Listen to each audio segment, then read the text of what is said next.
We're running. Just go to this organ or that organ and hang on to it. We don't like what that, we like some voice. It's good. Could be your liver, I mean. Here's that microphone. I think I can be loud enough for that. Yes, who got any way, so it'll be your face. Alright. Well, thank you for coming, Danny. Dr. Charles, you've heard this before, so we'll, and like I said, it's been a while since I did it, a month. 3 weeks. So I forgot what I did last time, so if I say something or don't say something, remind me of what I did. But anyway, about 45 or so years ago, there was a young man named Maxie Sanders, and Maxie was my next door neighbor. His daddy was Dean Sanders, and Dean was a bottle collector, and Maxie was too. But he took me down Highway 215, and we visited a place on the side of the road, and they called it Buffalo Lick Springs. And there was a bunch of glass and a bunch of shards, just a whole bunch of stuff there. And I still remember that visit. And every time I went down 215 going to the beach or going to Carlisle, or wherever I went, I'd think about Buffalo Lick Springs and put it in the back of my mind. Then after I retired, I was at the museum one day and I asked Robert, I said, Robert, what do y'all got on file about Buffalo Lick Springs? And he said, we don't have hardly anything, but I wish we had more. So that began my journey.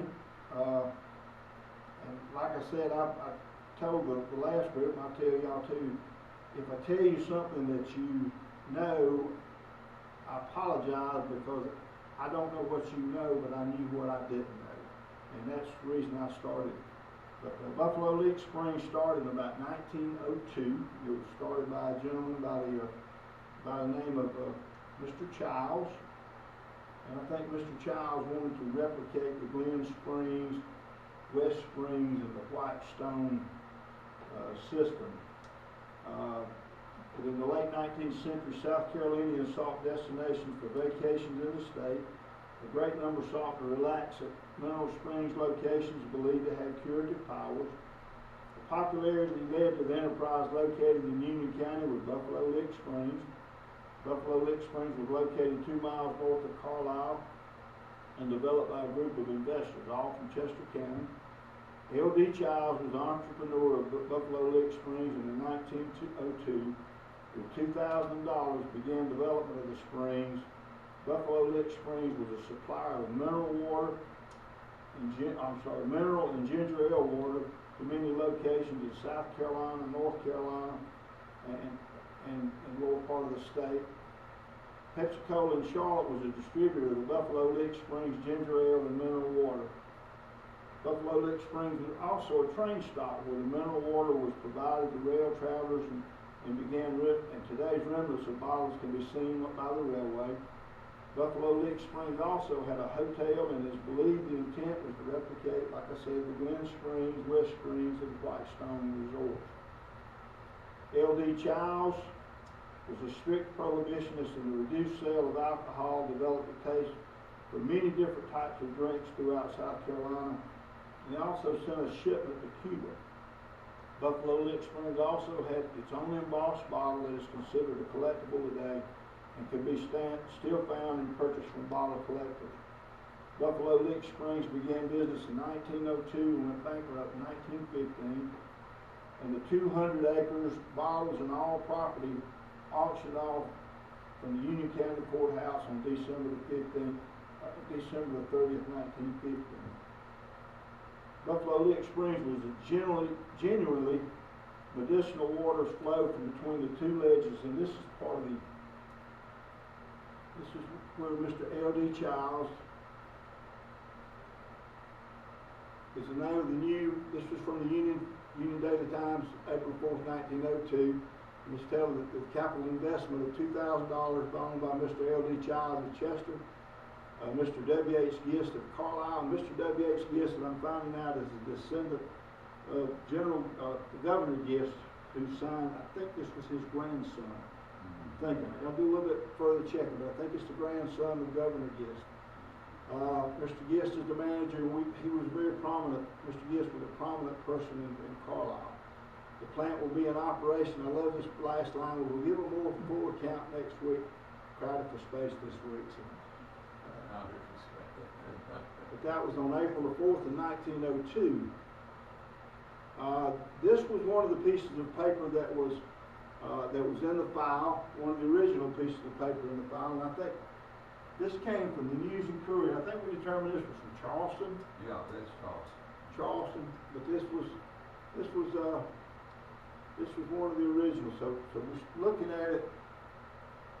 We know there was a small portion of the bottling company, and also it says 200 acre here, but on the original deed he sold more than that. But Buffalo Lick Springs was genuinely medicinal waters flow from between the two ledges of granite and are situated on a flat rock place in Carlisle, South Carolina. Through the attention of the public, we generally this is part of this article here, has been but recently directed to the medicinal waters that they have been known to fame locally for years by the oldest inhabitant, himself a living testimonial to the powers of the waters love to recount their virtues. There are several more important considerations that do commend the waters of Buffalo Lick Springs to the application of interested ones. First is the great purity and the value of the water shown by official analysis.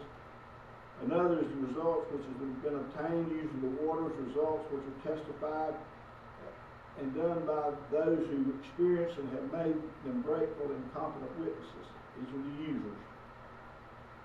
Not the least among the strong reasons is the character of the man who owns the springs and who sells the water, Mr. L.D. Childs. He now owns this valuable property. He knows the properties of these waters and recommends them unreservedly. Buffalo Lick Springs was formerly known as Medicine Springs. Many years ago, these springs, there were several within a small radius, were known and used by the Cherokee Indians. Buffalo Lick Springs was known by the Indians, and with their habit of bestowing names, named Buffalo Lick Springs as Nuwati Ganugai, which interpreted means Medicine Springs. Mr. Childs has the water analyzed, and I learned that we talked about this last time, a carboy. A carboy is a 6-gallon or a 19-liter size, is referred to a carboy, whereas 1 gallon and 4 liters is called a jug. It's a big one, yeah. And most times it's, I did a little further research, it's got a basket or some type of wooden box around it. Anyway, this was sent to Clemson College of the United States Analytical Department for South Carolina to be analyzed. The analysis was the most satisfactory and so were the results obtained by physicians in this and in other states. Along with the medicinal virtues of the waters, there is a blue mud deposit which works wonders as a complexion beautifier.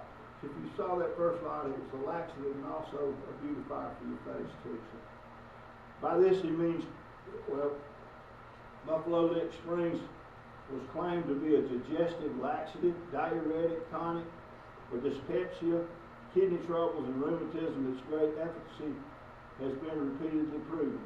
Mr. Robert H. John, who formerly lived on Buffalo Lick Springs property, claimed that while working on the farm, he used the waters and very soon discovered the values of Big Medicine Spring. He was always hungry while drinking this water. He was a confirmed dyspeptic, kidney problem, and was prescribed treatment which failed. He was confined to his bed and he began to use the waters exclusively.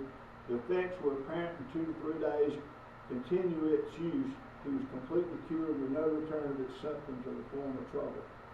Mr. Childs guarantees the medicinal virtue of the water. Mr. Childs believes in the purity of the water, and the square dealer of his business was an exponent of his beliefs. He thinks ginger ale should be our national drink.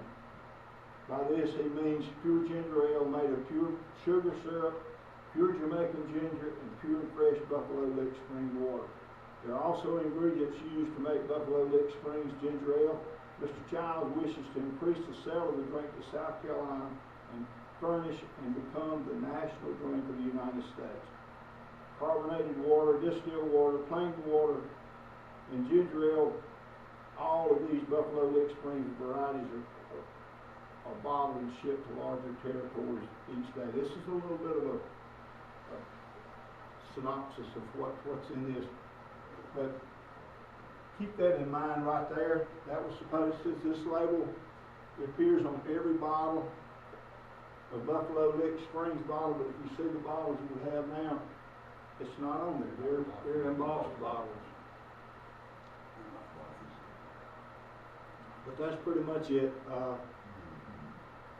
It looks about like, the top picture up there, it looks about like that now, because the wire houses are on that property, and they went through there and cut it. It's clear cut right Now, now. you're looking east of the Chester County there. I'm not sure, Dr. Charles. My first thought is I'm looking from Highway 215 back toward Chester. Well, Back that's towards looking Broad east, River. looking east. Yeah. And so you're looking over Broad River there. That ridge in the distance is actually Chester County. Yeah. Yeah, that's probably what But it is. I would But love if you look to. west, you probably wouldn't see a ridge. And I'm thinking, it's hard to tell. That looked like a vehicle or a truck to That's me. a pickup, looks like a pickup. Yeah. And when was that done? Now, this dates from 1905. I'm not sure. That was up there. It's by J.E. Norman. I didn't do a whole lot of research on this, Yeah. but it doesn't have the date on that paper. That's so, that must be late in the game, because that's not the 1902 thing, it's probably 1912 or before the end of the I'm run. thinking it's probably 1910-ish or so. Yeah, so, because that's when you started getting trucks that looked like. Right. In 1902, you didn't really have them. If you ever get a chance, go by there, come by the museum, that's still up there. I think you can see it online on our Facebook page too, and you can read it. And this was just a little bit of a note. A lot of people know it, but I didn't know it. Carlisle is located in Union County with the boundary of the Enoree Ranger District and Sumter National Forest. The first name of the community was Fish Dam, and in 1980 the name was changed to honor the Reverend Coleman Carlisle, well-regarded Methodist minister who served as a senator. The newspaper made a typo when they did that, or else the forestry department of Carlisle looks like Carlisle. Yeah. And there was something else in this one. It says Carlisle was noted as Fish Dam, but the location at Buffalo Lick Springs and the quarry, there's a quarry still there, or else remnants of the quarry, that was known as Flat Rock. Still known as Flat Rock. This, Dr. Charles and I talked about this a little bit a few minutes ago. I had been told, and I don't know, I was told this was an Indian trail, and it kind of verifies what the Indians, Dr. Charles can qualify this a little bit, but I was told the Indians followed the buffalo trails. I was told this has been a buffalo trail. Here is Sandy Creek, which is just below the bridge there at Carlisle. This is Turkey Creek, which is up near Lockhart. But this little hump right here is where I think Carlisle should have been. And if you notice this trail, how close it comes to where Carlisle would have been, so that justifies and verifies that the Indians probably had a real close location to Buffalo Lick Springs. After the white people came, the Indians would beat a path to Charleston carrying deer skins and beaver pelts and things down there to sell. And so they built the Indians. It's not an ancient Indian trail, that's the old days of the white people came. They beat a trail to Charleston in order to trade those things for guns and new flints and all that ammunition and stuff that they couldn't otherwise have. But that one to the left, the cross left right is the path of the Cherokees. Yeah. And that one is apparently an old Indian trail they had even before the white man came. And as you can see, it crosses at Pinckneyville. And if you do that, you cross below the confluence of the Pickup River and the Broad River, so you don't have to cross both of them. You cross only one of them, and you cross right below them. And that's where the carriage road was built, laid by the white people. And this is from the Luzon map, 1775. This map was also used in the Revolutionary War. I'm not sure when it was revised, but it was. Is this probably the oldest map that we have? It's about the oldest map we have. We get the same thing in this area. You see the North Carolina line up there is about right, because if you follow it from right to left, it goes across, hits the Broad River, and then goes underneath the Broad River, but parallel to it for a good ways. And the Battle of Athens was right up here, just south of that, because that's one reason that the Patriots over there wanted to turn and fight, because if they went any farther, they'd have their back to the Great River, and they basically had their back to they know they don't have a line of Yeah. retreat. And so you be caught trying to ford that river, and the British would be upon you and be cutting you up. I found this is a very interesting mountain. Also, right along here was, I think it was the Broad River, somewhere about in here was where we had the Battle of Fish Dam too, so. Battle of Fish Dam. Yeah, right there about where that, Right, I've done some work, Right about in a lot here. of people have done some work on it, and we claimed it was all on Union County, but basically, they found rifle pits and other things, and the archaeology department's looked at it. And this has been since my third edition of the History of Union, but in the fourth edition of History of Union, I give the latest interpretation of it.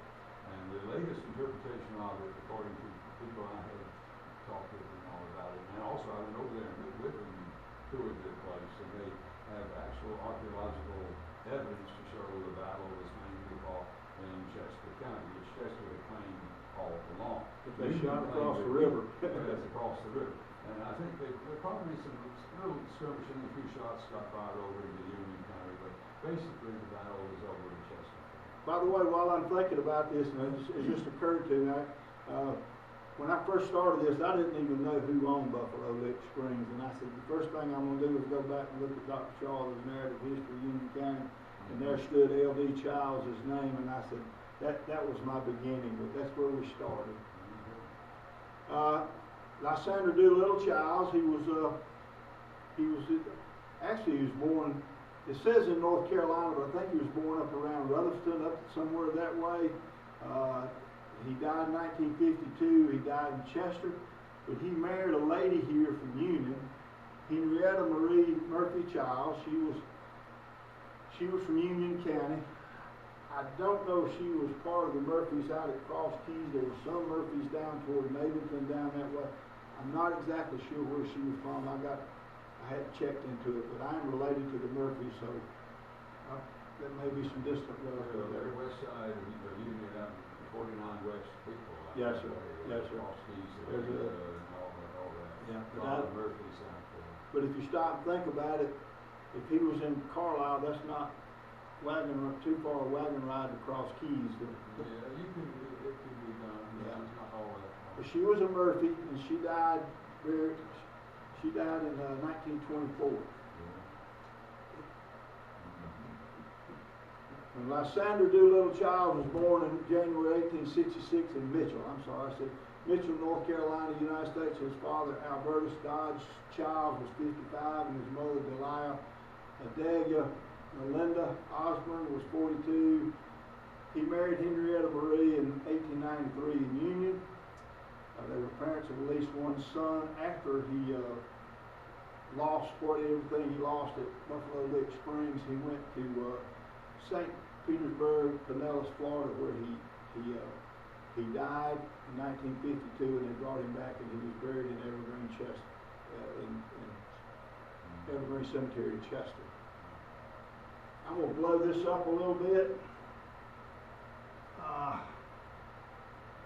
I can do it without. I can't see what y'all can see.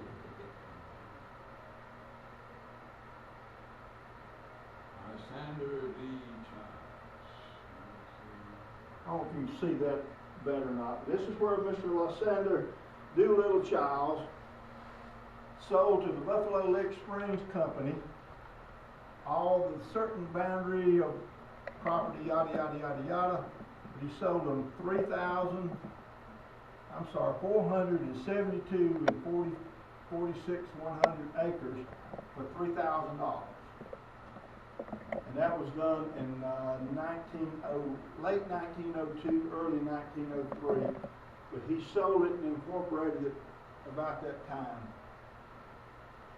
Something the 13th, 1903, I think when it was deeded, but he had done the translation before then. But this is Mr. Lysander Doolittle Childs, Buffalo Lick Springs Company. This is where he sold it and incorporated it. In that same location, it's called the Flat Rock Quarry. We'll talk about the quarry just a little bit more in just a minute. But this is Highway 215. I'm sorry, this is Highway 72. This is 215. That quarry's back in those woods somewhere. I haven't been in there and found it. But maybe after deer season in the wintertime, I mean, kind of wander through there and get it. But if you look, Dr. Charles was talking about where that quarry is, that's not too far from that intersection where that brick hotel is. So. Yeah, Barry was just there But earlier and been abandoned. These are some pictures taken by Dr. Sutherland. These are on file upstairs. This was done, I think, around 1964. You can see it was done probably in the wintertime. There's no leaves.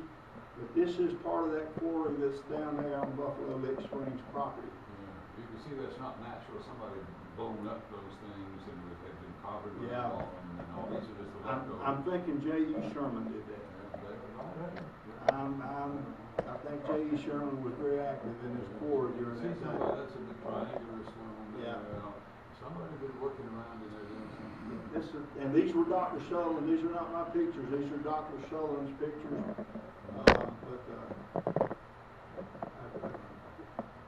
This is my picture of Buffalo Lick Springs. I made 3 trips down to Carlisle and walked through those woods, and it was cut over, and I finally asked somebody, I said, where is the spring at? They said, it's back there on the creek. And finally, on my 3rd trip, I found it. And it is probably 1.5 miles off the road, back in the woods on the creek. As you can see, and we'll talk a little bit more about it, but I know there was a lot of stonemasons, but there's something that makes me think that this spring was built by J.E. Sherman, and we'll talk about him a little bit. But we don't know when this spring was actually built. They started pumping water out of it in about 1903, 1904. But these are steps. These are steps that go down into the spring. This is the spring area here, and it's about shoulder height. Once you get down in it, it's dried up a little bit, but I'll add something to that in a minute. I'm not sure if that was a spring or as much as it was spring water or creek water. But anyway, that's Buffalo Lick Springs as it is today. I just showed that. If you look here, this is step back. These 2 stone items here are columns. I've been told there was a water wheel there. Back behind it in this area right here is a major creek. It's called Cox Creek. If you want to look it up on the map. But if you go down those steps where it's all got the ferns here, these are actually stone steps that go down into the quarry. Into the spring. I'm sorry. Thank you, Dr. Shaw. This is one at the step back. See those columns there? Here's the spring. But if you look in the background, this is a major creek. I'm not so sure that this was not a water wheel with a plume that brought water here, and this became more of a cistern rather than a spring. I don't know that, but that's probably won't ever know it. But the water wheel's gone. Said it was a wooden water wheel. They would have needed a dam on the creek up there before they put that sluice in, to pick that water up and drop it down. Probably would have, yeah. They would have needed a little dam up there. There might be some remnants of a little dam up there. But I'm not so sure if we have another major flood, this probably might get washed away because it's right on the creek. So I hope not. Yeah. Well, the creek probably won't stay away. I'm hoping one day we can get permission as a group to go down and see it. I'd love to take somebody. I could drive almost within 100 feet of it not with a truck maybe, but with a 4-wheeler or a side-by-side or something. You're probably on the edge of the high ground before it drops down to the bottoms. Yeah. Before you get to the Broad River. You're going to hit the bottoms before you get to the Broad River. Well, it's pretty, it's not that difficult to get to. The terrain's not that difficult. You gotta get down to Broad River. Broad River's way on back. You're a good couple miles from Broad River. Yeah, we're good piece from Broad River. But yeah, so you're on high ground up there. Yes, sir. You're going to be hitting the bottoms before you get to Broad River. It's kind of a flat plateau, but it's not. No, I mean down as you approach Broad River, it's a. Oh, yeah. That bottom land down there as you get closer to that Broad River.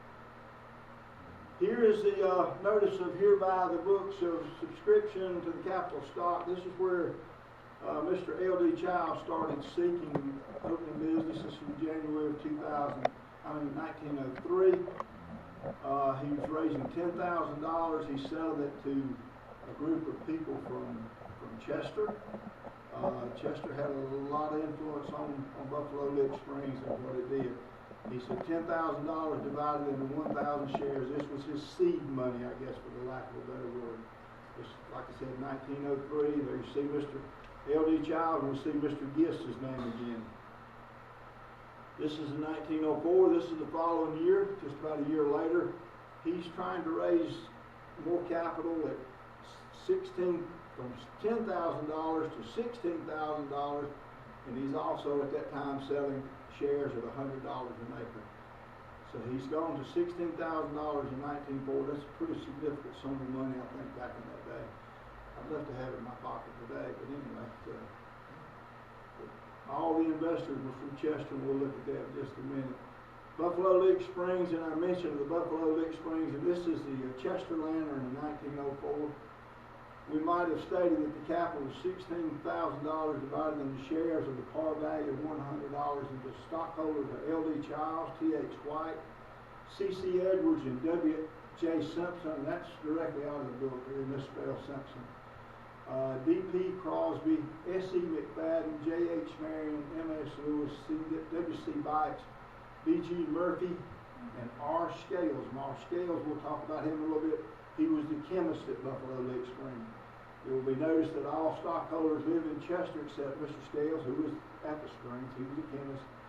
It will also be noticed that the company is made up of unusually solid material. And I ain't figured that one out yet, so I don't know what that means. It's water, so it's not solid, but anyway, it's a... Solid materials is referring to the people who invested. Yeah. But it's, this was in the Chester Lantern in 1904. McFadden's and the Whites, they were pretty prominent people in, I remember back in high school there was a guy named Banks McFadden that was a really good athlete. That might have been his grandpa or something. This is also the Chester Lantern. And by the way, as we talk about the Chester Lantern, there was more publications out of the Chester Lantern than there was in the Union Times, and I think it was because all the money, most of the money and the attention was going back into Chester, but there's I found very little documentation in the Union Daily Times about Buffalo Springs, even though it was a Union County entity. Well, you look into progress? I've looked into progress, I've looked, matter of fact, I had to go look, but I think the progress might have been before, wasn't it? What year? It started in 1900, went to 1925. Okay, but it covered that first quarter. it may have, but to be honest with you, Dr. Charles, the Progress was still fighting a lot of the war back when it started, from what I can read on it.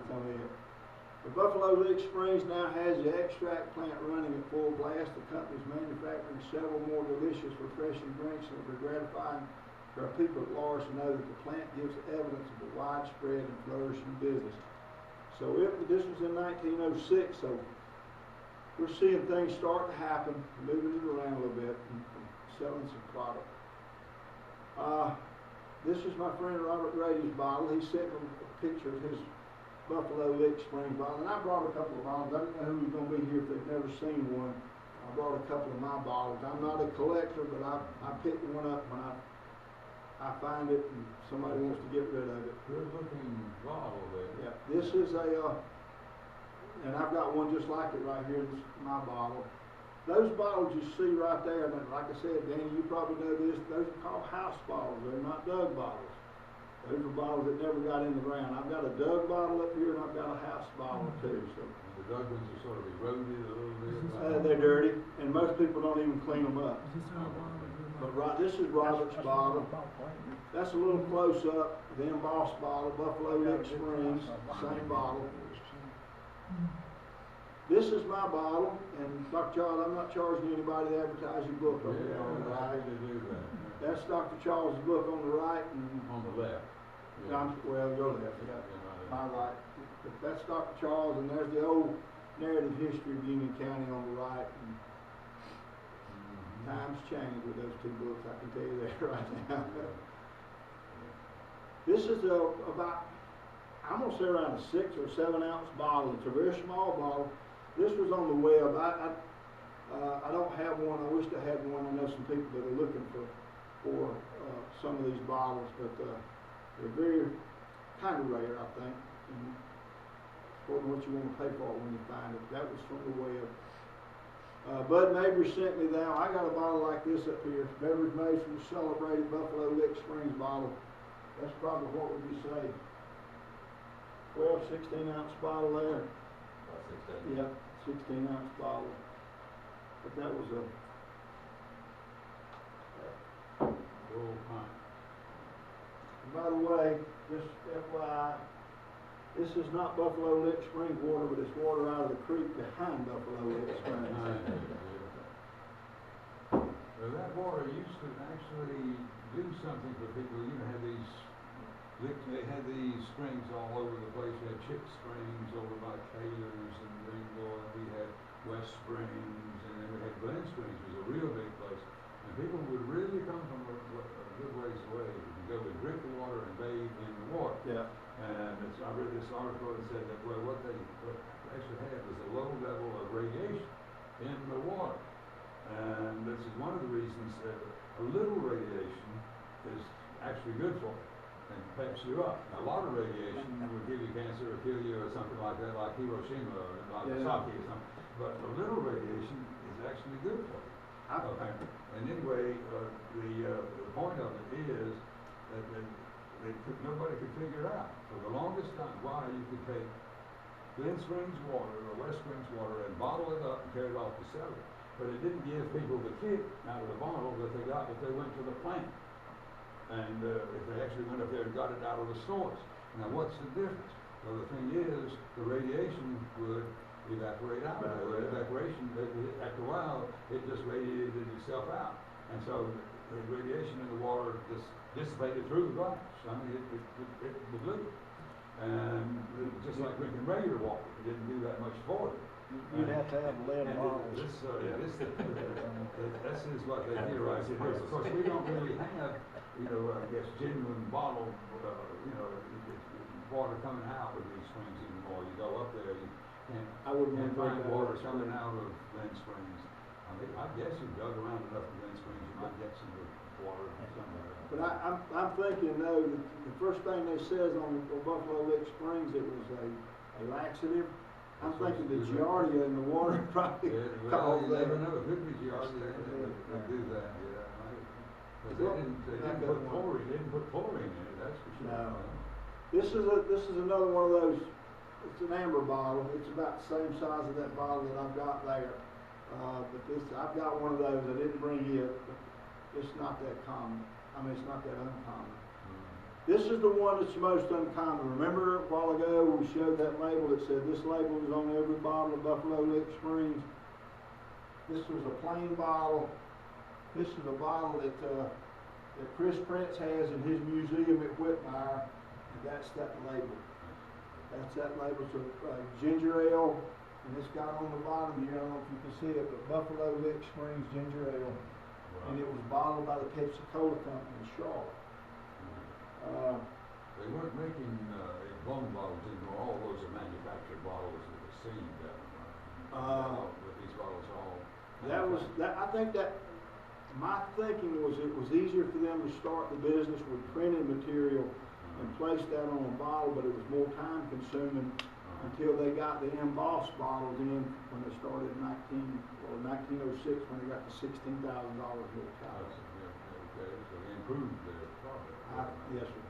But now I did see where in an Abbeville paper, I don't have it on the slide, where they had a big auction. They sold off a bunch of printed material from Buffalo Lick Springs, and I'm just wondering if they didn't sell off all those labels. That was in an auction. But that's probably the rarest bottle that Buffalo Lick Springs has, is the one with the printed label on it. And I've only seen one. I think Mike Sanders may have another one, I've been told, but this one belonged to Chris Prince. This bottle here, I think, was nothing more than a beer bottle. After I think about it a little bit, but I found it down there scratching around in the dirt, started to throw it back down. But I looked on the bottom, and this kind of caught my eye. And I'm not a bottle person, y'all, but it had Worcester number 3, and number 3 is the mold itself. But this was a broken bottle found at Buffalo Lick Springs in a pile. No logo, but bottom of the bottle revealed that Worcester Bottling Company in Worcester, Ohio. Worcester started business in 1900 and went out of business in 1904. So if they started in 1900, this means that this bottle probably hit Buffalo Lick Springs around 1902 and 1903.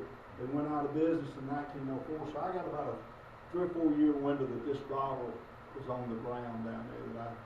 This may have been one of the earliest bottles used before embossed bottles became available. Worcester became part of the Ohio Bottling Company in 1904. Bottling probably does not have any, I know it doesn't have any market value, but it has some historical value to me. I kept it. It's in my cabinet at home. A lot of them don't have a necklace, so, you know, the macho people Yeah. that knock the top of it off and drink it out. I guess they might get a few little shards of glass too, for the process. But I don't know if that was a beer bottle or a water bottle, but I found it in the pile at Buffalo Lick Springs. I also found a bitters bottle, a little short bottle. And from what I can understand, they couldn't get alcohol back then, so they used bitters to kind of. Well, that may have been after Prohibition came in. Well, it was probably during that time. Because we had Prohibition before the whole country. Yeah. And I don't know if anybody's ever seen this. I just put this in there because I've never seen it. This is a handmade bottle mold. Just a two-part. They poured the glass down in it, blew it, and separated it. So, They put it in there and mold that thing while it was still soft.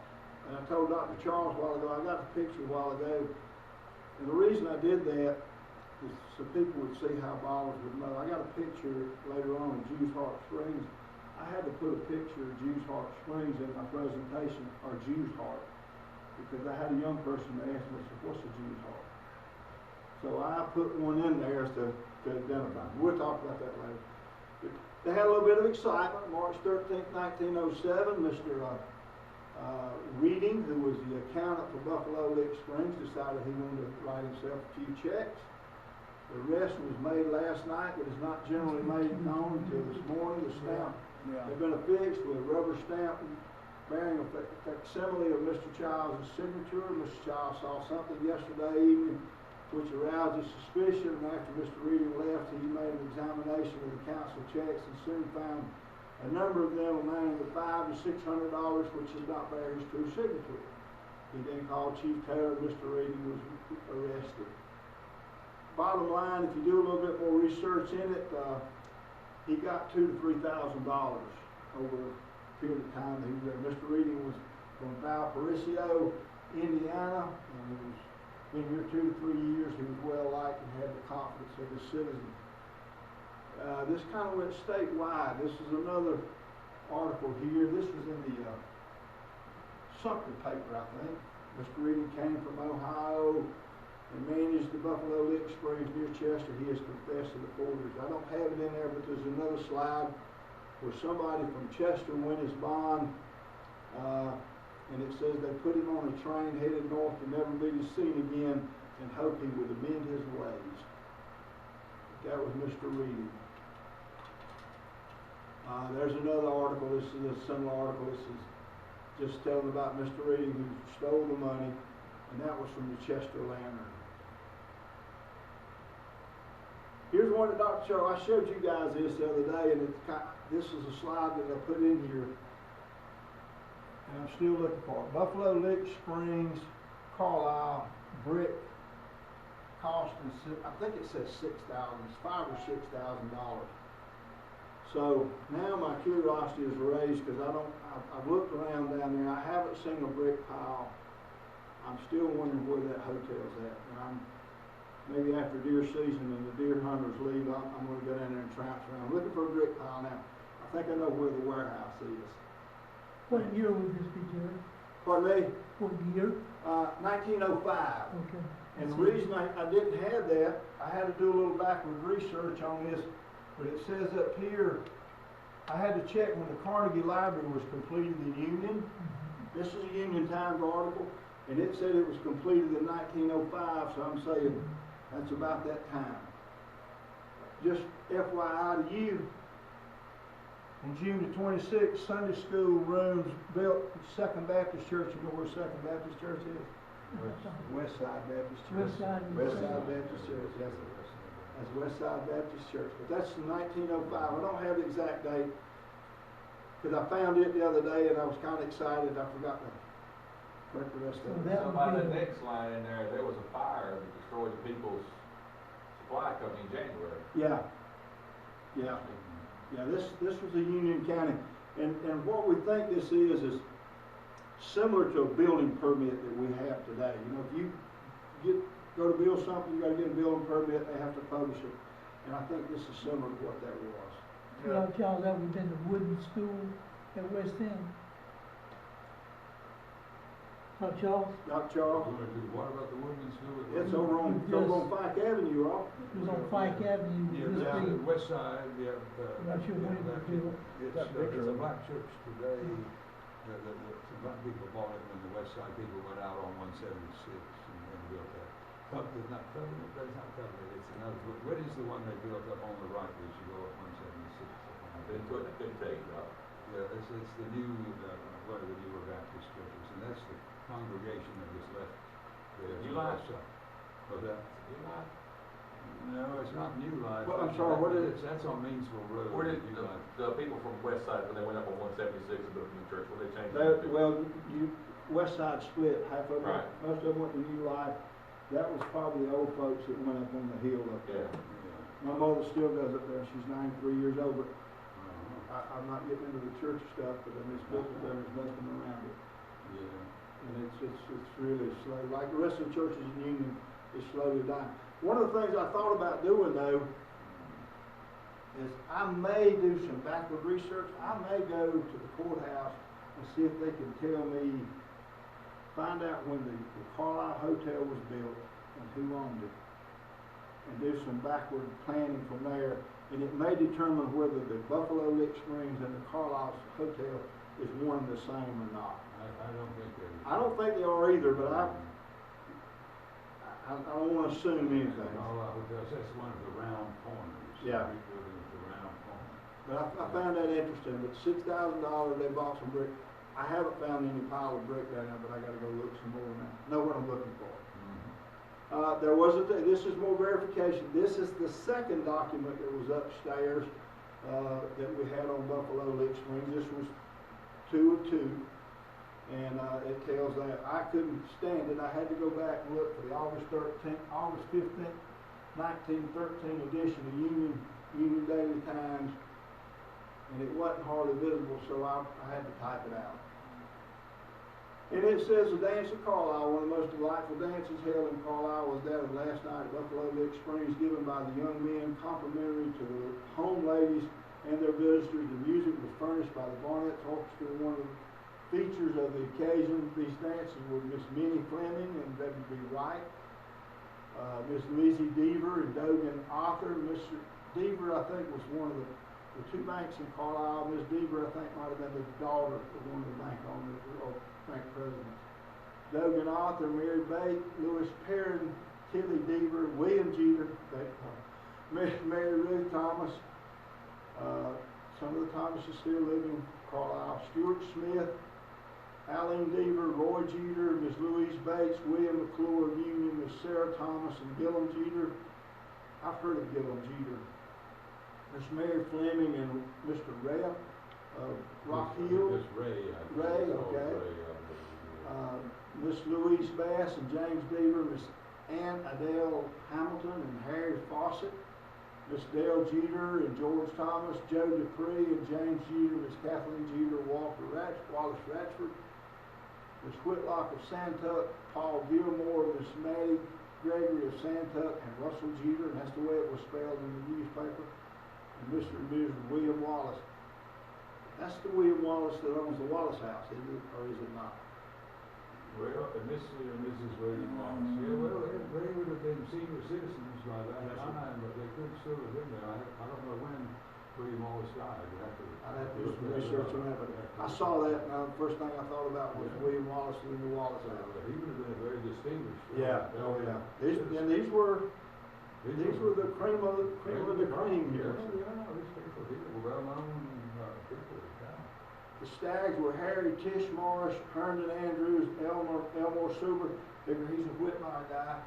Tom Scott of Whitmire, you got Joe McMurray of Rock Hill, Roland Thomas and Earl Bates, the chaperones with Mr. C.A. Jeter, Mrs. J.D. Fleming, T.C. Jeter, P.H. Jeter, I just wonder if that's Paul Jeter that I know, Mr. and Mrs. J.H. Jeter, Madame's W.F. Bates, M.C. Deaver, J.Q. Bailey, and Whitney of Newberry, and Dr. T.D. Bates. All those were prominent people in Carlisle and Union area during that time. So that was their dance. So that gives more verification of the Buffalo Lick Springs Hotel. This next one tells about Mr. C.G. Millam. This is out of the, I had printed it. Gaffney Ledger 1908. Hotel had to be built before 1908. And it says he was one-time manager of the Buffalo Lick Springs of Carlisle. Mr. Dudley and family arrived in Gaffney yesterday and welcomed him as citizens. So there's more verification that the hotel did exist at Carlisle. At Buffalo Lick Springs. Buffalo Lick Springs made a shipment. This regression here just a little bit. This is June 4th, 1904. They made a shipment of water to Cuba and now has an inquiry for a carload. The water was received with remarkable favor, and the company is in a very prosperous condition for one so young. So they sent it to Cuba. This is one I found interesting. Chester people, again, this is the Chester 1909. Chester people always interested in progress of the local industry were gratified at the rapid growth of Buffalo Lick Springs. Splendid water sold by this company is making a reputation wherever introduced, and the company is presently overwhelmed with orders. The following telegram was shown to a reporter for the Lantern at the office of the company. Charlotte, North Carolina, April the 5th, Buffalo Lick Springs, Chester. Ship immediately 5,000 gallons of water. Can't fill all orders. Charlotte Pensacola Bottling Company. It is understood that a line of tank cars for handling the water will be put on during the coming summer. 5,000 gallons of water is a lot of water coming out of a spring. So that kind of makes me think that water wheel, we go back and think about that water wheel, pumping out of that creek into that cistern. We're going to get water from somewhere. They don't know if it's Buffalo Lick or not. And I'm not questioning anybody's integrity. I'm just saying they were meeting supply and demand. Maybe. I don't know. I'm speculating. It's possible they watered down the water. Yeah. Well, increase the supply. Yeah. But I don't know. I find that very interesting. 5,000 gallons is a lot of water. This was another article. The State Fair this year must be a success so far, at least in the attendance. Again, this is the Chester paper. I'm sorry I didn't have the date, but this is a little bit later. Livestock constituents, the principal feature of the show throughout. What seemed to be the prettiest display of all is the Buffalo Lick Springs Company. It is surprising as it is gratifying, especially the Chester people. One drawback, the most serious perhaps, has been that the electric car people could not handle the crowd. The restaurants also were not equal to the demand for refreshments. Deja vu. People are not buying electric cars today either, so. But anyway, that's and I've got that date at home. I'm sorry I didn't put it on there, but. That's just probably it was like golf cart electric. I think so. Well, the first cars, I think it might have been trolley cars.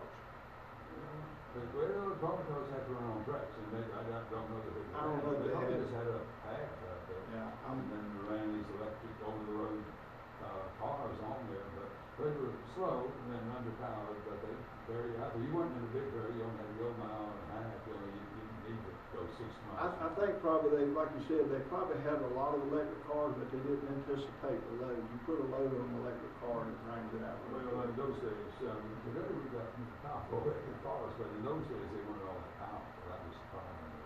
This is a 55-gallon drum top, and I've tried to buy it. I wanted to sell him one of my children to get it, but he wouldn't buy it. Tommy Stokes has this at his house down in Tuckertown, and it says Buffalo Lick Springs Company, and it is the top of a 55-gallon drum. That's made of lead? I don't think it's made of lead. I think it's steel. Galvanized or something? Yeah, I would think, but I can't imagine drinking water out of a 55-gallon drum that's been sitting there for 4 or 5 months. Hey, but now we laugh, we drank water out of galvanized pipes when I was a kid, so who knows? But that was awfully interesting. I tried to get it from Tommy. Tommy said no, so I just asked him to leave it to me in his will. I'm older than he is.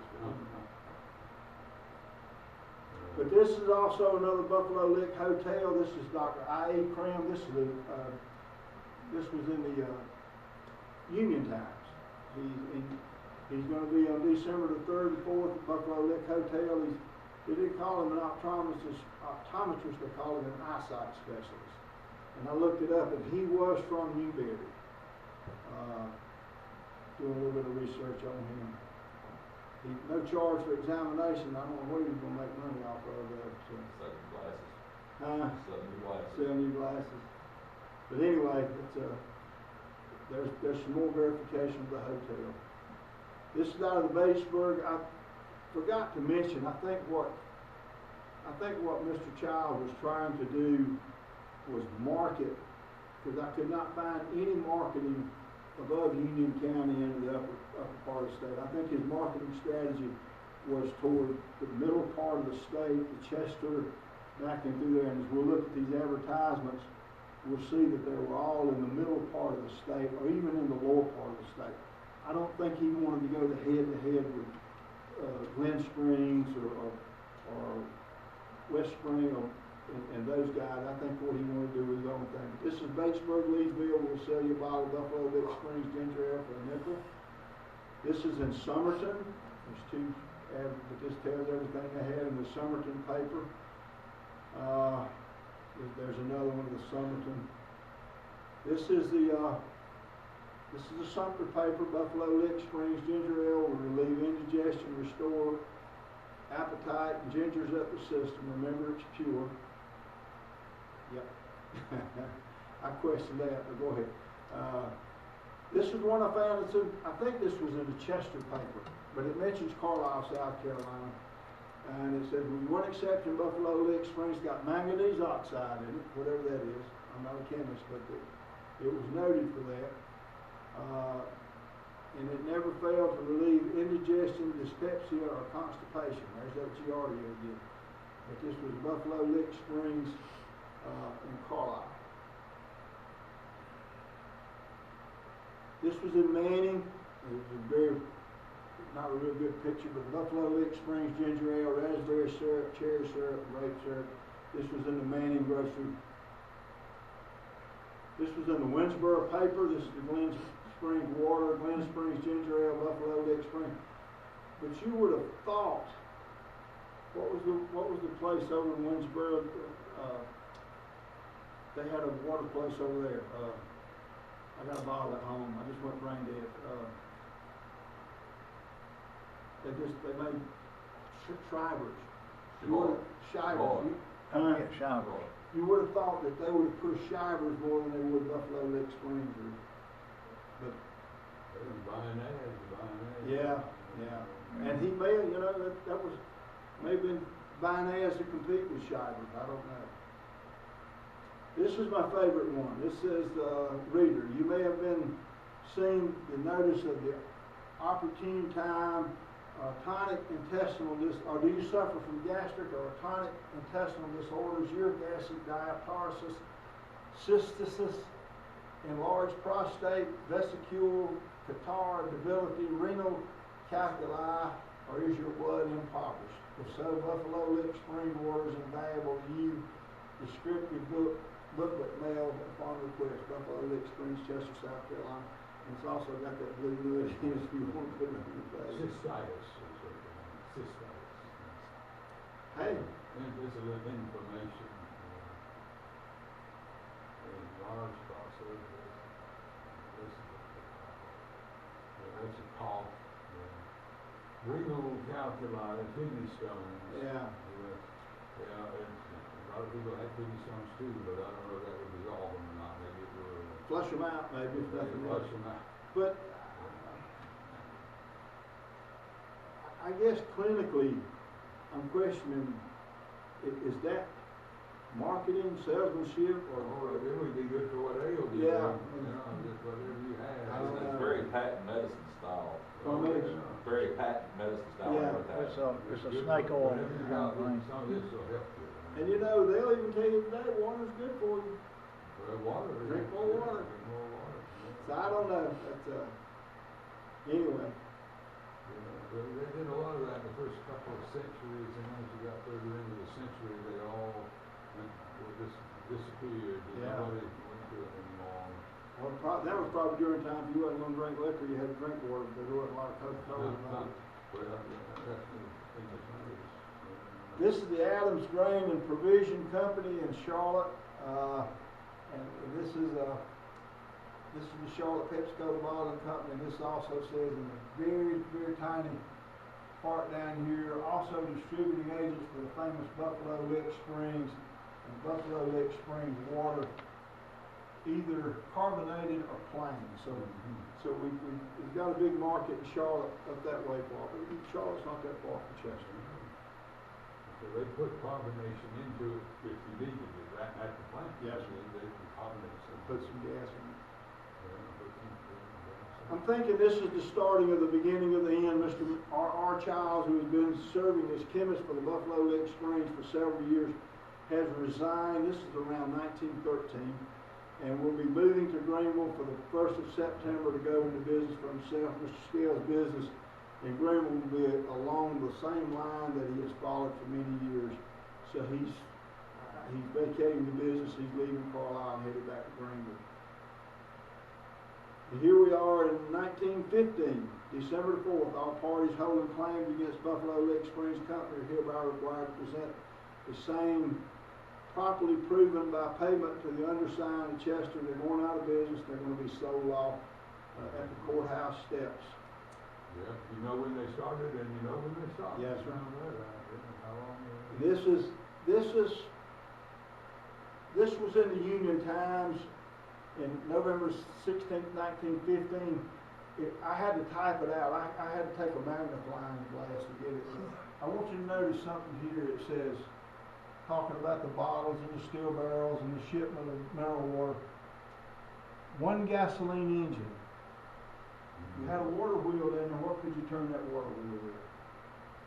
Well, you wouldn't need, if you had a gasoline engine, you'd run a pump without a water. You could pump it out a lot faster with a gasoline engine. They probably got rid of, they took the water wheel and just used the gasoline. Yeah, they may have. They had a pump. You run the pump out, you gotta pump it out some kind of way, get in all those bottles. And that's just speculation, but I saw that and I said, gasoline engine. And they were probably about that time not that common. I mean, for as a standalone. But it says, near the town of Carlisle, known as Flat Rock Place on Fish Dam Township. And some of these names I've heard some of these names here. J. Mobley Jeter, I guess that's Mobley Jeter's dad. Pat Sauter, Mr. McHugh's estate of G.W. Hill, John Eddie Jeter, M.R. Jeter, et al., whoever he was. But that's where they're starting to sell it. And that was what I had to type all that out. You can't hardly read that. I had to get a magnifying glass and go through it. But this is this tells of the Buffalo Lick Springs. This was 1907. This was another one, the big advertisement. In 1907, they used the same logo. This picture on a bottle of ginger ale. That's in Charlotte News, and it tells about Buffalo Lick Springs and their water. Gives an analysis of it right here, if you're interested.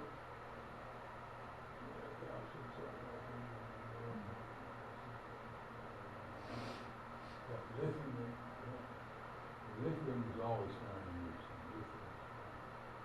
I need that for batteries now, so.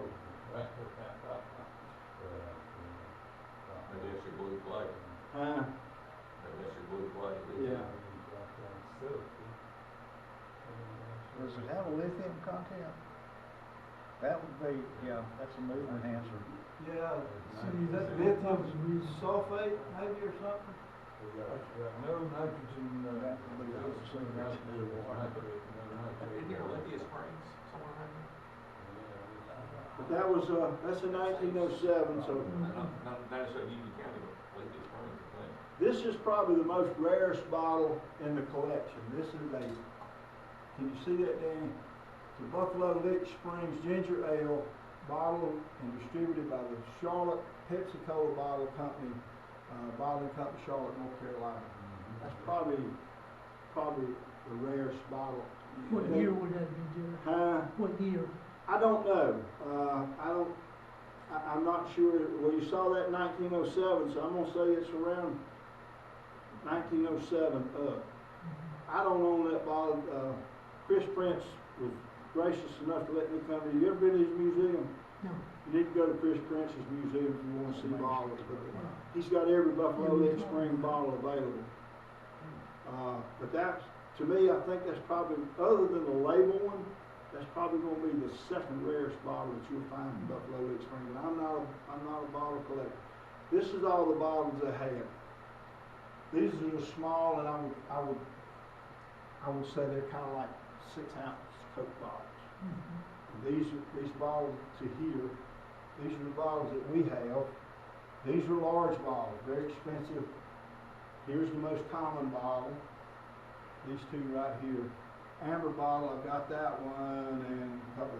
Here again, that's that one I just showed you, and that's the one with the label on it. Very rare bottles. I don't know of anybody that owns one, but they're like 24 ounces. Those on the left here. I don't know of anybody that owns those. And they may do, but they won't tell you. So I can't afford them anyway. So. But Chris Prince has all those in his museum down in Whitmire. I don't see how he sleeps at night with all the bottles. Just FYI, he has sold off his dispensary bottle collection. And I went down last week to see in the museum, in the Whitmire, what he was selling some of them for. I'd rather have that money in my retirement portfolio. But anyway, this is what's left. This is on the side of the road. This is still there. I don't know why the rain hadn't washed it away or something, but this is just shards of glass where they broke bottles and threw them out there. This is between Highway 215 and the railroad. My friend Howard gave me this, which was very much appreciative. This is the railroad here. This is non-existent. This was a spur. This is the loading dock. I'm sure that's what that is, and the loading dock was there, and that's where they loaded the water onto the trains. Right behind it, it says warehouse. I think I know where that warehouse is. It's not there now, but I think I got an idea where it was. There's another building that was off to the left there. It may have been the bottling facility, I'm not sure. I have found bottles down near the spring that were broken. There's not any good bottles. I think Buffalo Lick Springs probably dug pretty good. But that's 1916, and that spur is gone. This is what's there now. They cut the trees, and a lot of that got exposed. A lot of it was covered up with pine straw and stuff, and this is from my last visit. I pulled some of that up. Miss Mary, I gave her all my broken bottles of Buffalo Lick Springs on there with just pieces of glass, but so if they ever wanted some more, I'd go back and get them, but I don't know that I will. This is a picture taken. This is one of Dr. Sutherland's pictures. You can see the number of bottles that were there around 1964. Some of the really good bottles and broken bottles. There's one that looks almost intact. I don't know if the bottom broke out over what. But back then, the quality of photography was not what it is today. So there's some more than he took.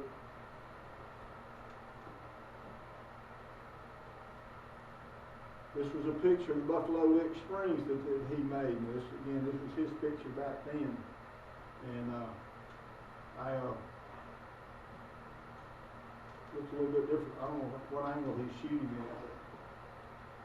But this was the one that I made. I walked up on it to look at the stonework. I know there were a lot of stone masons back in that day, but it still makes me believe that J.E. Sherman might have built this place. There's the towers. If you see back in the back here, I'm not using it. There's a creek comes around, and it's right in here, so. I hope it doesn't ever get washed away or flooded out. That's standing on top of the steps, looking down in the spring. There's still some moisture, right in here. It probably could be dug out and it may produce some water, I don't know, but, there's the two columns that we talked about that was possibly used for a water wheel. You can see the embankment just behind the spring there that goes down into the creek where that close. There's the two columns again. I still just, I'm impressed with the stonework, I guess. But that's the end of my presentation, but I also got a little thing here on Jews Heart in Mabington. I probably won't read all that, but that tells about the lady that, what was her name? Ms. Arthur H. Maven. She's talking about what happened at the God, this went rain at Jews Heart Springs, and also Orange Hall. It tells about the 7 steps leading down to the basin shaped like a Jew's heart, a stream of clear water, and it's still there. The water's still there. They don't encourage you to drink it, but I would. I had to go find it. It was just in my DNA. But there's the remains of Orange Hall. I don't That's know the what. house where the doctor lived. Pardon me? That's the house where the doctor lived. That's Dr. Douglas lived on up the road a little bit, I think, He's on down the on road. the left, this is on the right. Yeah. Oh, he's on up on the left. Yeah. where This the is- house was. This is on the left. Matter of fact, I'll tell you exactly what it is. If you go into Mabington, and there's a sign there that says Jews Heart Springs. If you'll do a military right, take about 10 steps and go up that little embankment, and go about 10 yards in the woods, it's right there. It's right on the side of the road. Somebody took some bricks out, man. I think it was Robert Brady, I don't know. But they don't like you doing that, but I had to find it. I looked down the road, and I'm gonna take Dr. Charles down there one day. There's a place down there called Pettis Chick. You can see it's in Union County, it's the Pettis Chick, they call it Rose Cottage. But I saw a tree, what do they call them, magnolia tree. Magnolia trees don't grow on the side of the road randomly, so I went down there and went off in the woods, and there's another plantation within 150 yards or so on the right, and it's called the Pettis Chick Rose Cottage, is what they call it. The brick that was made for Orange Hall, I've got some pictures, and they call it says Newberry County, but it says the claim is that it's Orange Hall, but I don't, without verification, I won't show, I got them, but I won't show it. These are the columns that were Orange Hall. They are now at, just went rain dead again, Walnut Grove in Spartanburg.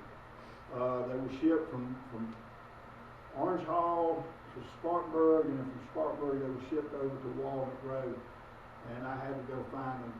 And the story was that one of them got broken, and I'll show you that in a minute. But these were done by a stonemason by the name of J.E. Sherman.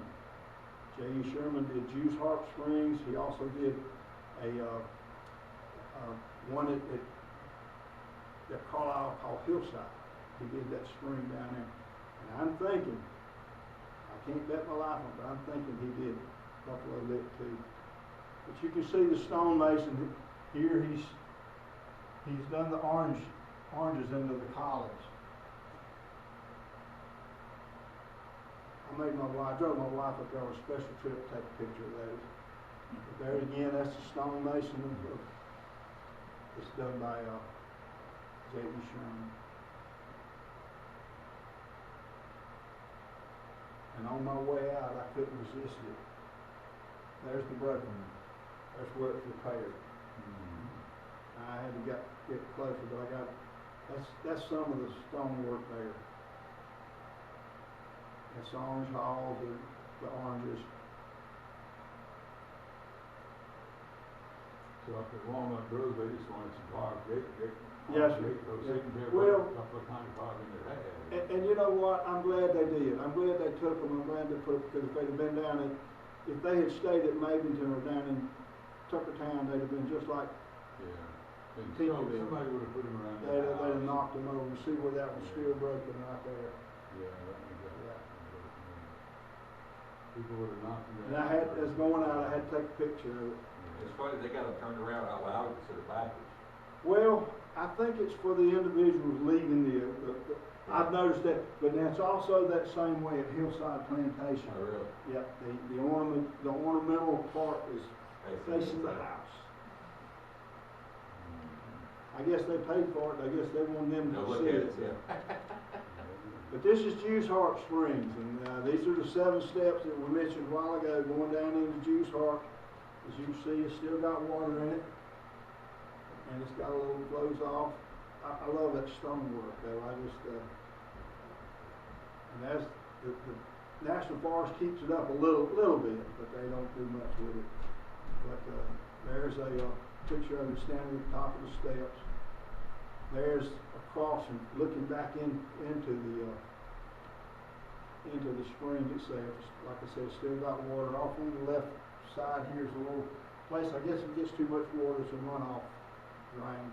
I had to put that in there because somebody didn't know what a Jew's Heart was. So that's a Jew's Heart.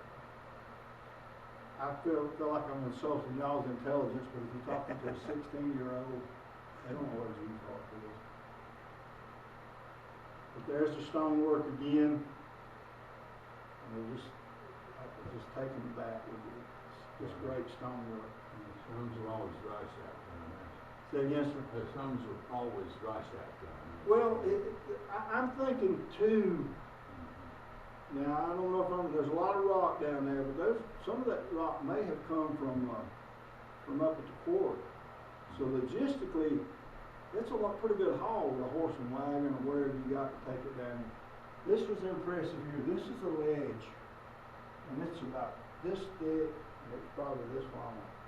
And I know one man didn't put it there by himself. You see the bottom of it. But I would drink water out of it if I had to. I don't know that I want to, but I would if I Like a had to. purification kit. Well, yeah. But now from what I understand, in the research that I found, they didn't rely on this totally for water. They did get some water, but what they used this for was storage and perishables a lot of times, keeping vegetables and probably some meat or something, I don't know, keeping it at a cool temperature down in there, because it's a beautiful setting. I plan to go back one day. And this is, the Orange Hall, this is the Jew's Heart. Jew's Heart, yes, sir. Jew's Heart Springs. Yes, sir. See this stone, this ledge I'm talking about here? Yeah, that's big, so it's kind of showing. Beautiful little place down there. There's that ledge again. I think the thing that the thing that kind of, I don't guess it doesn't bother me, but the things that about Jew's Heart Springs, the things about Buffalo Lick Springs, all the people that know something about it are dead. You know? Just see him, I'll see him more. So it's basically us, Yeah. we're the ones. But there's a picture going out, That's going out on up that Yes, sir. road. and that's the end of it. Who owns this property now, Jerry? Say again, Danny? Who owns this property? Jew's This is Heart? owned by National Forest. Is it? This is maintained and owned by the National Forest. Mhm. All that down through there is owned by the National Forest. They obtained it for about $1 an acre back in the Depression. Okay. $1, $2 an acre. That's accessible. They maintain that. Now, Jew's Heart, Buffalo Lick Springs is owned by the Weyerhaeuser Group, Timber company. Tree. Timber Company, but it's leased to a Yep. hunting club right now. Okay. So it's not that accessible. I went down there right after they cut the property and the gates were open, and I just, I encroached, I guess, for lack of a better word. The law would call it trespassing. But this is, if you ever get a chance, you need to go see this. This is just a beautiful It's setting. nice. It's about It's probably maybe far from here to City Hall off the road. Mhm. It's kind of a, you have to be careful, it's a little bit of a rough walk for us old people, but So how far is it from Keeper's from where? Plantation? From Keeper's Plantation? All right, if you go, Half mile? no, it's a little bit more than that, maybe 3 miles. If you're standing here at Jews Heart Springs, and you take a right, you go down there, it's called Glimp Road. Glimp Road is on the left. When you get into Newberry County, it's called Peters Creek, I think, or Peters Road. But his place is on the end of that road. Okay. His is Tuckertown Road and intersection of Peters Creek Road or Peters Road in Tuckertown. It's probably, I'd say it's about 2-3 miles. Okay. Okay. I wouldn't want to walk it, but now, the reason I mentioned that Pettis Chick, Dr. Shaw said it's not Union County, but it is. Is it? Yeah. I did that just. Guys got it. Yeah, that's kind of probing, but he said we don't have it. And I love Dr. Shaw, I'm not making fun of it, but it is, it's I found the house place for it, I've got some pictures of it, but there's also a kiln down there where they made the brick, the Jews' hearts around it for orange dog. And the man didn't have any children, but he had a child by a slave. All those people went to Whitmire and Newberry down there with a lot of children. Really good job, a lot of good research there. It's fun. I enjoyed it. I think I've done all I could do digitally on a computer. I tried to get Chester to help me out a little bit, but they wouldn't let me look at their documents. Which one did you go to? The open I just called them. I didn't go over there. They wouldn't let me. They said I couldn't look at their documents, and they was going to charge me $15 an hour to do research. But now Childs was pretty prominent in Chester. He owned the mortuary over there. So he's Why did they want you to look at your, huh? some lady went over there and got in one of their papers and tore out the obituary column for her mother, I think. Is that what they told you? That's part of it, and there was a guy several years ago who went in there and he wanted to take photographs of some of their stuff, and they let him. And then he puts it online and claims ownership of the photographs online. Oh, And so they actually called over, he talked to Ola Jean, that's how long ago it's been, but they told Ola Jean about it, because he was actually, she said, well, he's actually here, and they went on and told her the story. So she threw him out. well, I mean, But he is the guy that owns that Roots and Recall website. but I mean, if you go over there and take pictures of it, you publish it yourself, those are your pictures too. So, I mean, he can't. Yeah, but because he claims digital ownership, they can't reproduce them in a They publication. can't reproduce his pictures, but they can They can't reproduce, they can't reproduce the object, is why I understand. No, I'd fight him. I Yeah, don't well- think he'd get away with that. I mean, That's one reason I like picture takers, but anyway. thank you for coming. Thank you, for sir. doing it. I love it. I told you when you came in, this is a Dan O'Shill special presentation. That's right, it was. Well, I'm glad y'all showed up. The, And by the way, if you ever want to look at this again, they've got it, I gave them, they've got it on the website. Okay. And you can pull it out on PowerPoint. I gave them a folder and everything. I gotta figure out another project though, I don't You know. did a good job on this one. So, do you know how they come up with the name Buffalo Spring?